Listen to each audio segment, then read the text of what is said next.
Yusuke Urameshi is a boy who used to be dead. Thanks to his own selfless acts and the love of his friends, he's been given a second chance. Now returned to the living world, Yusuke possesses strange new powers and is appointed spirit detective of the earth. His job? Tracking down supernatural creatures who have gone astray. Koenma has spoken. Yusuke's first case begins today.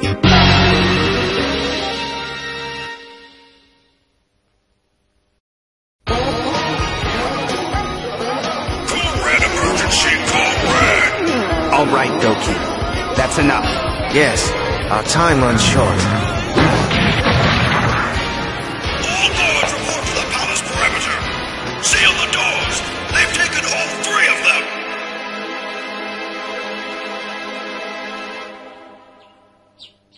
Yusuke?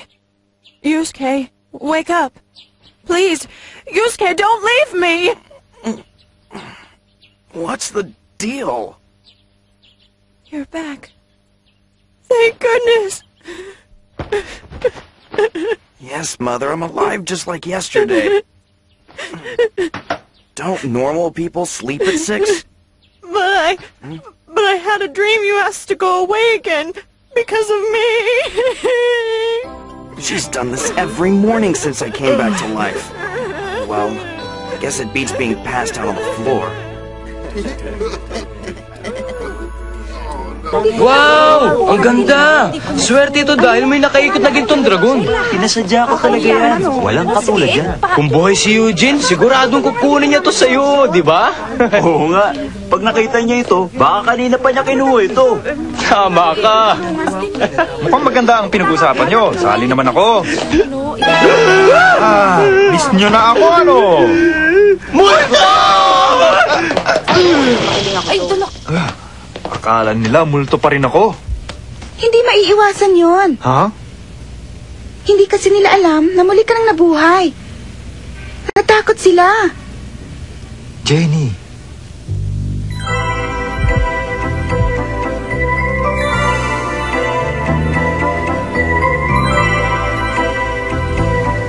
Bakit mo ako tinititigan ng ganyan?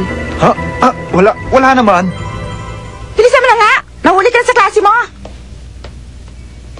Oh. Eto na nga, papasok na nga. Rose, nakikita mo, nakikita mo. Si Eugene ba yan? Oo, yun! Ano nangyari yun?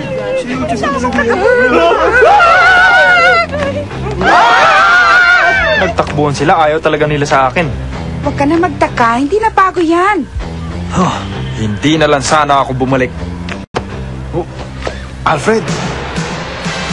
Naintindihan ko ang naramdaman mo, Eugene. Ibabalik na uli kita sa pinanggalingan mo. Mukhang wala dito ang swerte mo eh. Alfred, hindi mo ba siya pasasalamatan sa pagkakaligtas kay Chichi? Hindi muna. Kailangan magtuos muna kami. Katulad pa rin siya ng dati. Ano ba yan? Tatayo na lamang ba kayo sa gitna ng kalye? Magsipasok na kayo lahat. Si Sir, nasawa na ako sa ganyan. Hindi na muna ako papasok. Para ka naman bata, para yan lang eh. Hindi ka naman nagbago ng asal eh. Tayo na. Oo. Mauna na kayo. Para siyang ipis. Hindi ko papayagang makabalik ka sa eskwelaang ito.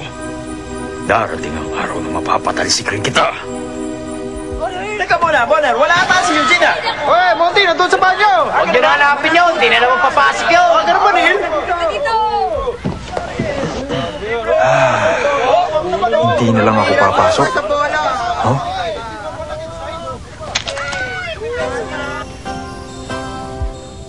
Bakit mo ako tinawag? Gabi na! Gusto kitang pasayahin, Eugene. Kaya may dala akong pasalubong mula kay Jericho para sa iyo. Charan! Ito ang mahiwagang salamin na nagbubunyag ng lahat. Sa pamamagitan nito, makikita mo ang nasa likod ng padero anumang nakatago. Para sa kalaban mo yan! Masakit yun ha. Hindi ko pa naman sinasabing tinanggap ko na ang trabahong ibinigay niyo sa akin ha. Okay lang sa akin iyon. Hihilingin ko na lang kay Jericho na ibalik ka na sa kabilang daigdig. Sobra ka naman, Charlene. Ikaw kasi! Oo nga pala, sa gamit ng kagamitan ito, nauubos ang kapangyarihan nito kaya't kailangan pag-ingatan ng mabuti. Naintindihan mo ba?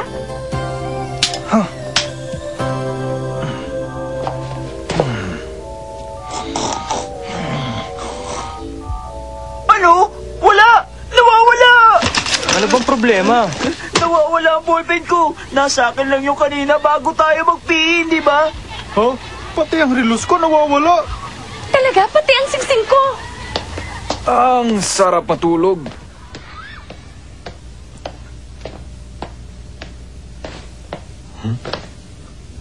Ba't kayo nakatingin sa akin, ha? Ha? Iniisip niya si Eugene na kumuha ng gamit niya, no? Siya lang ang hindi pumasok sa klase natin kanina. Yun ang magandang katibayan. Ano nangyayari? Anong kaguluhan ba ito? Sabi ko na sa inyo, hindi ko ginawa yon. Huwag ka magsinungaling!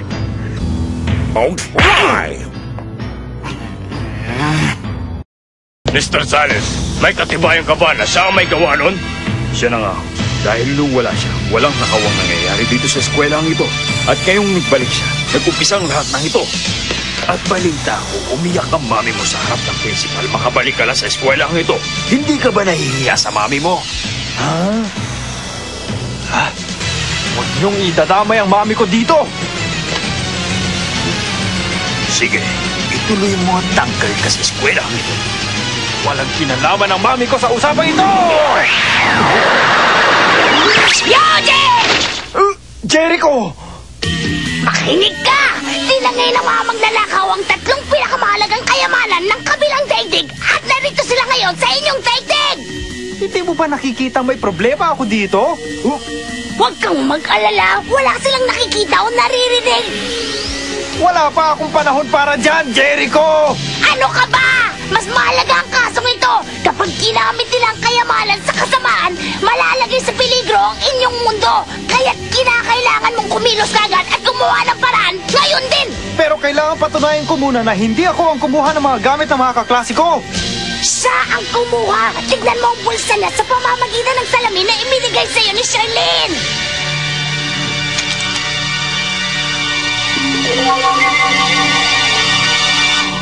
Ha? Oo nga! Kunin mo na, dali!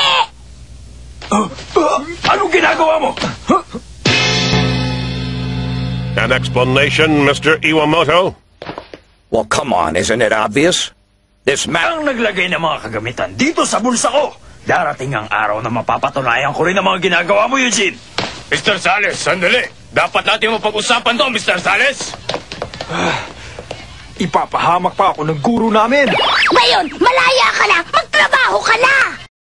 Hindi pa. Kailangan gumanti muna ako sa ginawa niya sa akin, Jericho. Hindi tama ang gumanti pa ngayong alam mo nang hindi ikaw ang kumuha ng mga gamit ng kaklase mo! Hindi pa ako kontento doon! Sige na nga, may alam akong paraan. At ano naman ang paraan na yon, Jericho? May magagawa ka, Eugene. Kailangang ipunin mo ang lahat ng iyong lakas sa iyong daliri. Isa-isip ang mga lahat ng iyon. Umiinit ang daliri ko. Ngayon, asintahin mo, isipin mo ng mabuti. Tapos, kalapitin mo ang iyong hintuturo. Seryoso ka ba? Para sa'yo, Mr. Sales!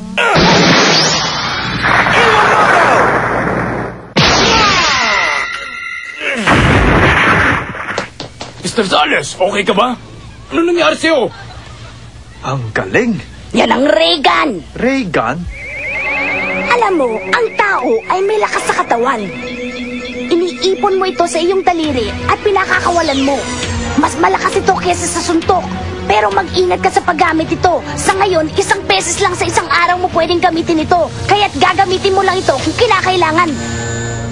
Ang espada ng kadiliman, ginagawa nitong halimaw ang bawat mahiwa dito. Ang salamin ng kapangyarihan, nagbibigay ng lakas pag bilog ang buwan.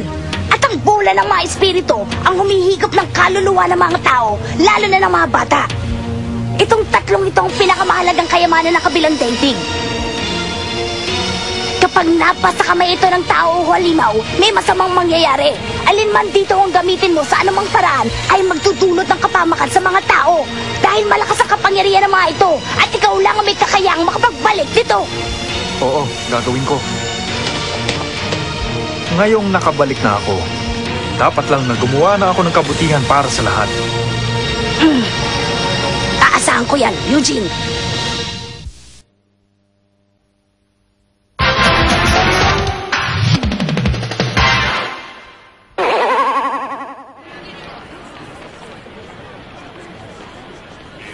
All these rich kids. All shopping. How does Koenma expect me to find them in this mess?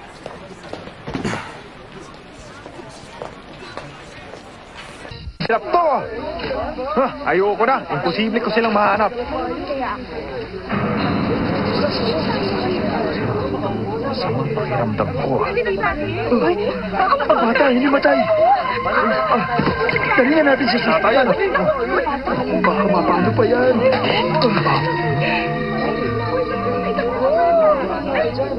Kawawa naman. Humihigop ng kaluluwa ng mga tao, lalo na ng mga bata. Mukhang madali ko na sila makikita.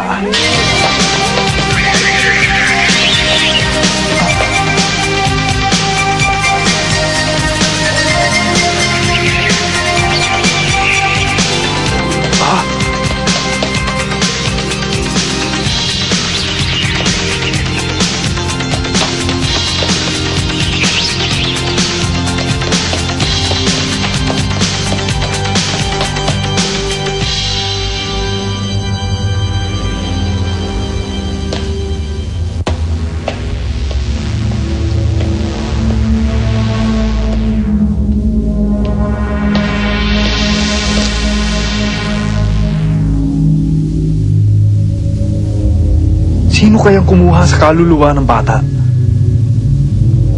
Ha? May sungay!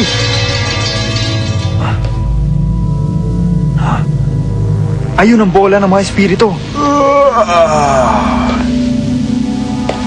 Siya na nga. Sandali lang.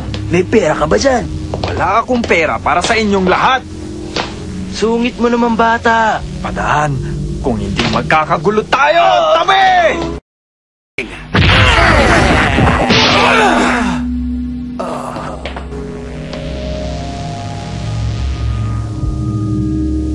Nawala. Jericho, ito ang impormasyon ng tatlong magnanakaw. Sige, simulan mo na. Opo. Wala pang record dito si Denise. Mahirap hanapin dahil paiba-iba siya ng kaanyuan. Pati itong si Vincent ay wala pa ring record. Wala tayong ideya kung sino siya. Gagawin niya lahat masunod lamang ang gusto niya. Ito si Jerry. Meron siyang 12 kaso. Siya ay halimaw na kumakain ng mga kaluluwa at may malakas na katawan. Marami na siyang ginawang kasamaan. Tama ako. Sila na nga, wala nang iba. Nasisiraan ka na ba? Ikaw pala, Charlene. Ang tatlo ay may malakas na kapangyarihan. At sa taglay na kapangyarihan ngayon ni Eugene, wala siyang kalaban-laban sa kanila. Gusto mo bang mapahamak si Eugene? Gusto ko sanang hawakan ni Eugene ang maliliit na kaso para unti-unting lumakas ang kapangyarihan niya. Pero dahil sa kasong ito, wala na tayong panahon pa. Kahit walang panahon, kailangan pa rin niyang magsalay kahit na sandali lang. Anong mangyayari sa isang linggong pagsasalay? Isang linggo? Isang linggo niya lang dapat malutas ang kaso. Bakit naman? Matapos ang isang linggo, babalik na ang aking ama, Charlene.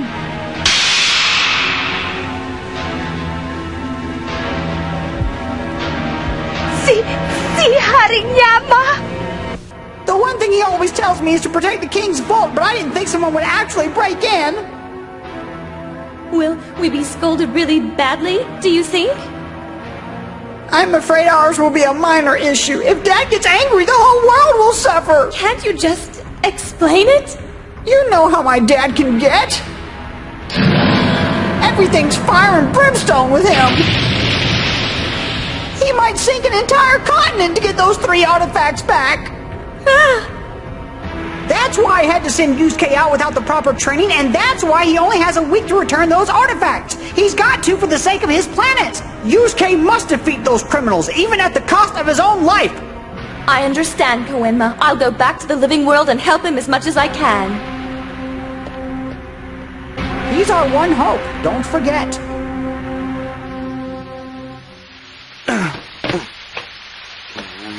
Great. This stupid rain's gonna wash away his tracks.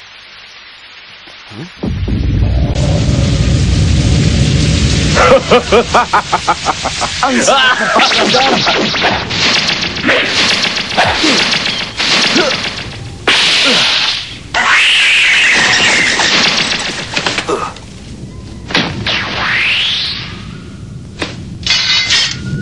Ginagawang halimaw ng espadang ito ang lahat na mahiwa nitong tao. Ano kaya kung gumawa ko na 1,000 halimaw? Halimaw na kumakain ng tao. Ano kaya sa tingin mo, Jerry? At pag kinain sila ng mga halimaw, akin na ang kaluluwa nila. Ilalagay ko sa bolang ito. Kailangan lamang nating hintayin ang kabilugan ng buwan para maggamit ng salamin ng kapangyarihan ni Denise. Pasensya na kayo, pero hindi ako maaaring sumama sa inyo. Ano? Anong ibig mo sabihin? Huwag mo sabihin iiwan mo na kami. Ganun ba, Denise? Ganun na nga. Isa kang duwag sa pagtatago mo sa mga tao. Di yata't napabilang ka na rin sa kanila. Ganun ba, Denise? Kung ganun, wala kang karapatan sa mga kayamanan. Ibigay mo na sa amin ang salamin. Hindi pwede, dahil kakailanganin ko ang salamin. Babawiin ko yan sa ayon sa gusto mo! Teka! Sandali! Pwede ba makisilong dito sa lugar nyo? Ibigay nyo na sa akin ang mga kayamanan at pagkatapos, tsaka na lang kayo mag-away. Ayos ba, mga kaibigan? Paano mo kami nakilala? At ang mga kayamanan? Sino ka ba? Alam kong itatanong mo yan. Huwag kayong magulat. Ako ang detective ng kabilang daigdig. Detective daw? Ang tagahabol mula sa kabilang daigdig. Wala naman akong nararamdamang kapangyarihan nagmumula sa kanya. Mahina ang isang ito. Teka, sandali! Pasensya ka na, hindi ako pwedeng hulihin ngayon eh. Sa muli na lang natin pagkikita. Pero Denise, hindi pa tayo tapos mag-usap! Bumalik kayo! Malayo nilakbay ko para hanapin kayo. Huwag kayong umalis! Huwag ka malungkot. Mas magaling ako kaysa sa kanila. Kung gusto mo mabawi ang kayamanan, kunin mo to kung kaya mo. Matapang ka. Baka umiyak ka pagkatapos. Maghintay-hintay ka lang at kakain lang ako. Ang bola! Ayos tong bola ng mga spirito. Hinihigop nito ang kaluluwa ng tao. Pag hindi mo ito nabawi, malaking kapamakan, hindi ba? Hindi mo lang alam ang mangyayari kung gamitin ko to. Marami akong makakain kaluluwa at maaaring makasama ka na rin sa mga makakain ko. Yan ba ang kaluluwa ng bata kanina? Magaling ka. Ikaw! Ilabas mo yan!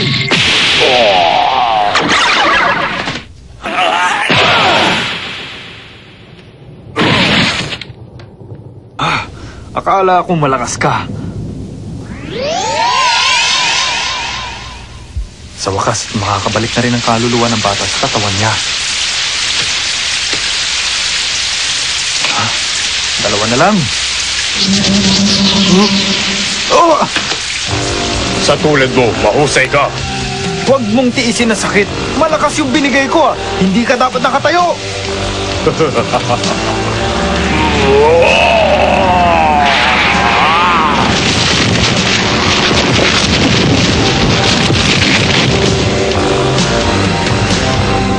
Si Jerry ay isang malupit na halimaw na kumakain ng kaluluwa ng mga tao. Kinukuha niya ang kaluluwa ng mga ito para siya ay lumakas. Ha? Nagbibiro lang ako.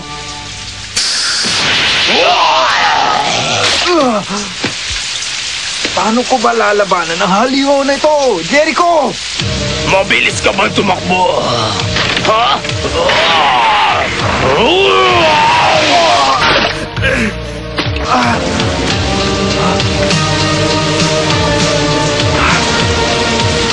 Tama, gagamitin ko ang ray gun. Wala, hindi lumiliwanag. Isang beses sa isang araw.